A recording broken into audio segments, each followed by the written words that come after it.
Madaling araw noong August 26, lumipad tayo mula Maynila papuntang Davao para ibalita ang paghahanap ng PNP kay Kingdom of Jesus Christ founder Pastor Apollo Quiboloy. Target nila ang 30 hectares compound na ito ng KOJC sa Davao City para sa paghahain ng warrant of arrest sa pastor na nahaharap sa mga kasong may kinalaman sa human trafficking at child exploitation or abuse. Pero sinalubong sila ng mga supporter ng pastor na hindi naniniwala sa dahilan ng korte sa pagpapaaresto sa kanilang lider.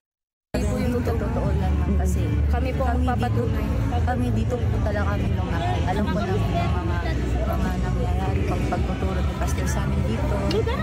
Tapos yung mga sinasabi yun sa mga labas, hindi po talaga totoo yun. Nanggaling naman po yung mga false accusations and persecutions dun sa mga lumabas po. Tapos sila po yung may mga ginawang kasalanan sa loob. Pero sa kasagsagan ng search operations ng mga pulis, isa rin tayo sa mga miyembro ng media na napagdiskitahan ng galit ng KOJC members.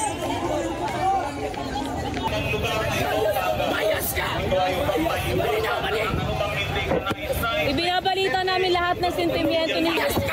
Wala po. Wala. Kayo na ho ang nakakita nun.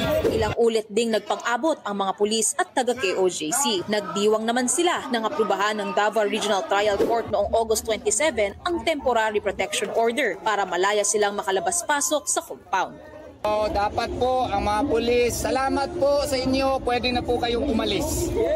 Yun po ang order ng korte. Kailangan po nila i-remove yung mga barriers, kailangan nila i-remove yung barricades, blockades. No? Pero lumuwag man ang sitwasyon, nanindigan ang PNP na tuloy ang pagtugi sa pastor dahil hindi pa rin void ang warrant of arrest. Kaya nanatili ang presensya ng pulisya. Nagkaroon din ng pagkakataon ang media na masilip ang loob ng compound nang magpatawag ng press con ang KOJC Legal Counsel. Sa loob ng compound, nakita natin ang kanilang dome, katedral, paaralan at iba pang mga gusali. May human barricade pa rin dito ng mga miyembro ng simbahan at ayaw nga daw nila na makapasok ang mga miyembro ng media. Susubukan natin na makakuha ng panayam sa kahit na kanino sa kanila pero sa kasamaang palad hindi tayo nakakakuha ng... Sa gitna ng paghahanap sa pastor, lumutang ang aligasyong may impormasyon daw ang KOJC na pasasabugin ang kanilang katedral sa compound. Mariin itong itinanggi ng PNP. We are not after the structure, we are not after the church, we are not after the KOJC members, we are after the fugitive Quiboloy. Sana maintindihan ninyo na ito po pag-implement ng warrant of arrest ay trabaho ng pulis.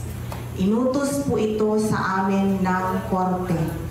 Hindi po ang pulis ang kalaban. Tumagal tayo ng halos 6 na araw sa pagbabantay sa KOJC compound. Pero hanggang makauwi tayo pabalik ng Maynila, walang anino ni Quiboloy ang ating nakita.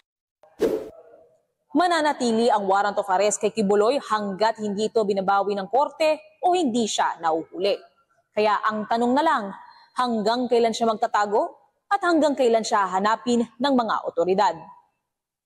Mobile journalist Mary Mon Reyes po, hatid ang muka ng balita.